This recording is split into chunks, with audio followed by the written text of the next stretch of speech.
Content creation आज एक rat race बन चुकी है, जिसे कभी हम जॉब को बोला करते थे। ये बिल्कुल एक चूहे की दौड़ की तरह हो चुकी है। इंडिया में आज एक दिन में हजारों चैनल खोले जाते हैं यूट्यूब के ऊपर और कई घंटों का कंटेंट हर मिनट में अपलोड होता है, केवल अगर मैं इंडियन यूट्यूब की बात करूं तो। लेकिन ज़्यादातर लोग इस पर सक्सेसफुल हो ही नहीं पाते हैं, क्योंकि कंटेंट क्रिएशन वो है ही नहीं जिसे तुम सोच रहे हो। अगर तुम कोई एक कोर्स परचेज कर लेते हो, वहाँ पर वो तुम्हें महंगे महंगे इक्विपमेंट को यूज़ करना सिखा देते हैं, किस तरीके से कौन से वर्ड तुम्हें बोलने हैं वो सारी चीज़ें बता देते हैं। लेकिन कंटेंट क्रिएशन का मतलब बहुत अलग होता है।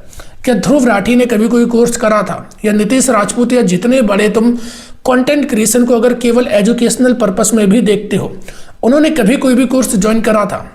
लेकिन आज इन लोगों के जो बड़े बड़े हैं कंटेंट क्रिएटर्स हैं, उनके तुम्हें कोर्स मिल जाते हैं। उसके पीछे का रीज़न ये है क्योंकि वो कमाई का एक जरिया उन लोगों के लिए बन चुका है। वो तुम्हें बताएंगे कि ये चीज़ें तुम्हें करनी है, ऐसे करनी है, वैसे करनी है। बट रियलिटी में जो कंटेंट क्रिएशन है वो तुम्हारे भीतर से आता है। कोई एक ऐसी चीज़ है जिसे तुम क्रिएट कर रहे हो, ना कि तुम कॉपी कर रहे हो। इंस्पिरेशन एक अलग बात होती है, लेकिन आज की तारीख में जो कंटेंट है वो एकदम कॉपी करके डाल दिया जाता है। अभी जैसे कि अरावली का टॉपिक चला, जितने भी एजुकेशनल फील्ड में कंटेंट क्रिएटर्स हैं, उन्होंने सबने वही एक सेम चीज़ के ऊपर वीडियो बनाई, क्योंकि डिटेल अरावली की तो उतनी आएंगी 3-4 आर्टिकल में जो पढ़ के आए, सबने वही चीज़ आके बता दी, उसमें कुछ कंट्रोवर्सी भी कर दी। तो इस तरीके से अभी इससे पहले जो पॉल्यूशन वाला मुद्दा चला था, उस पर भी एक जैसी वीडियो पूरे यूट्यूब पे भरी पड़ी थी। उससे पहले गवर्नमेंट के ऊपर जो चला था, या फिर जो क्लीन इंडिया को लेकर के चला था, उन सारी चीज़ पे एकदम सेम वीडियोस तुम्हें मिल जाते हैं। क्या इसे कंटेंट क्रिएशन बोलते हैं, या इसे कंटेंट को उठा के कहीं चिपका देना बोलते हैं? कंटेंट कॉपी बोला जाता है इसे कंटेंट क्रिएशन बोला ही नहीं जाता। कुछ तो चीज़ ऐसी तुम्हारे अंदर हो जिसे केवल तुम कर सकते हो। कुछ तो ऐसे तुम्हारे अंदर कला होगी जो किसी और के पास नहीं होगी।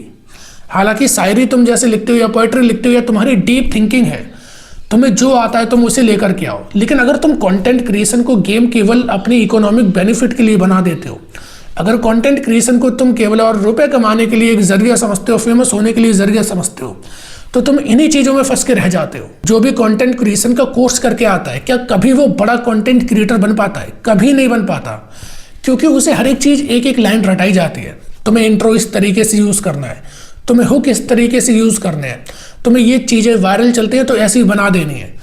वायरलिटी के पीछे बिल्कुल भी मत भागो, वीडियोस के व्यूज़ के पीछे बिल्कुल भी मत भागो, क्योंकि व्यूज़ सेम टॉपिक पर जो चलती है उसे अगर तुम बना देते हो तो व्यूज़ आ जाते हैं, लेकिन तुम्हारी रिकॉल एबिलिटी खत्म हो जाती है, क्योंकि 10 कंटेंट क्रिएटर एक जैसा कंटेंट बना रहे हैं। तो जब लोग देखते हैं ना, वो स्किप कर देते हैं, वो उस टॉपिक को देखने आएंगे, तुम्हें देखने नहीं आएंगे। हमेशा एक बात याद रखना, अगर तुम्हें अपनी पर्सनैलिटी बनानी है, अगर तुम्हें अपना नाम एक ब्रांड बनाना है, अपना फेस का एक वैल्यू बनानी है, एक ब्रांड बनाना है, तो उसके लिए सबसे ज़रूरी यह है कि तुम्हें इस भीड़ से अलग दिखना पड़ेगा।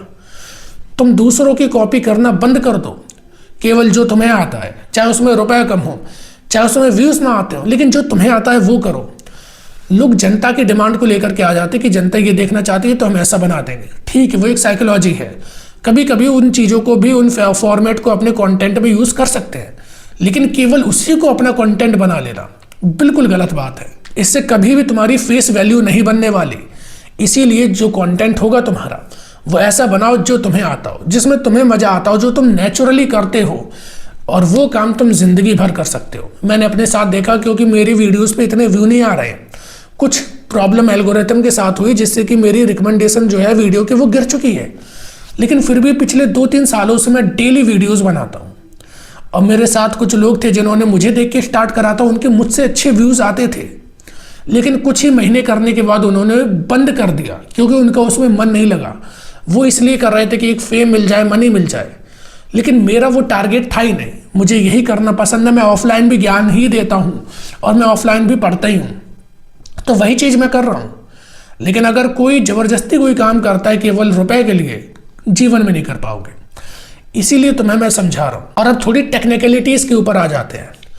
अभी तुम ये जो मेरा सेटअप देख रहे हो ना, ये जो भी पीछे बैकग्राउंड है, या जो भी मेरे पास इक्विपमेंट है, पहले ऐसा कुछ भी नहीं था। मेरे चैनल पे जाओ, जो चैनल की पहली वीडियो है वो जा करके ज़रा देखो।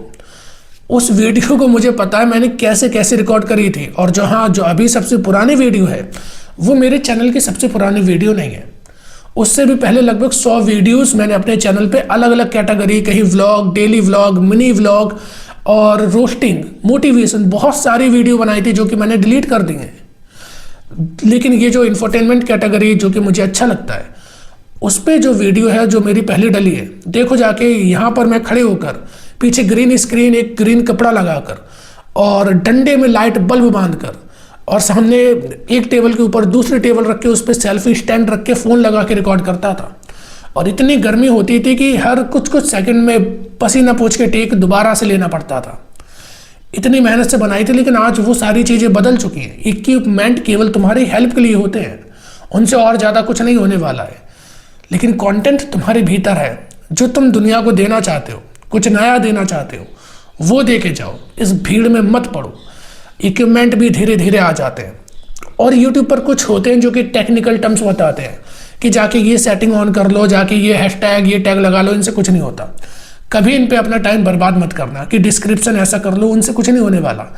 अगर फोकस करना है अपनी पर्सनैलिटी डेवलपमेंट पे करना, तुम्हारे अपीयर होने का तरीका कैसा है, तुम्हारे बोलने का तरीका कैसा है, या जो भी तुम डिलीवर करना चाहते हो, जो भी तुम बताना चाहते हो, उसमें तुम्हारी नॉलेज कितनी है, जो भी तुम बता रहे हो क्या वो दूसरे के लिए वैल्यूएबल होगा। जैसे कि ये वीडियो जो मैंने बनाई, अगर इसे कोई कंटेंट क्रिएटर देख के अपनी ज़िंदगी में अप्लाई करेगा, अपने ऊपर काम स्टार्ट करेगा और बाकी की ये जो 10 चीज़ें हैं, टेक्निकल टर्म्स, इक्विपमेंट, उनके ऊपर से अपना ध्यान हटा देगा, तो उसकी ज़िंदगी आसान हो जाएगी और वो ये काम ज़िंदगी भर तक कर सकता है और हो सकता है वो सक्सेसफुल भी हो जाए, क्योंकि यही एक तरीका होता है। लेकिन अगर मैं आके कुछ उल्टी सीधी बातें बताऊं तुम्हें, टेक्निकल टर्म्स जैसे बाकी बताते हैं, शायद व्यूज़ आ सकते हैं, लेकिन धीरे धीरे करके वो हट जाएंगे लोग, क्योंकि मैं उन्हें कोई वैल्यू प्रोवाइड नहीं करा रहा हूँ।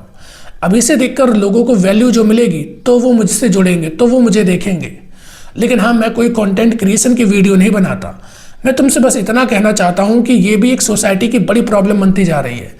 लोग कंटेंट क्रिएशन के पीछे भाग रहे हैं जिसमें कि उनका करियर नहीं बन रहा है और दूसरे करियर से हाथ धो ले रहे हैं। इसलिए कंटेंट क्रिएशन को अपने प्रोफेशन से दूर रखो, उसे पर्सनल रखो, उसे अपनी पसंद में रखो, हॉबी में रखो और उसे करते जाओ। और अगर कल को उससे कमाई होने लगे तो ठीक है, और नहीं हो तो भी ठीक है, क्योंकि कंटेंट क्रिएशन तुम्हारे अंदर की आत्मा है। तुम्हें वो काम करना अच्छा लग रहा है, इस वजह से तुम कर रहे हो। बस इतना याद रखो और करते चलो। मैं जितनी मेहनत से अपना काम करोगे, जितनी लगन से अपना काम करोगे, मैं नहीं कहता कि तुम बहुत ज़्यादा अमीर हो जाओगे, बहुत ज़्यादा फेमस हो जाओगे, पर एक काम होगा, तुम्हें संतुष्टि मिलेगी कि हाँ चलो आज मैंने अपना जो था वो मैंने कर लिया। बस मैं तुम्हें केवल इतना समझाना चाहता हूँ। इस पर अपना टाइम बिल्कुल भी बर्बाद मत करना।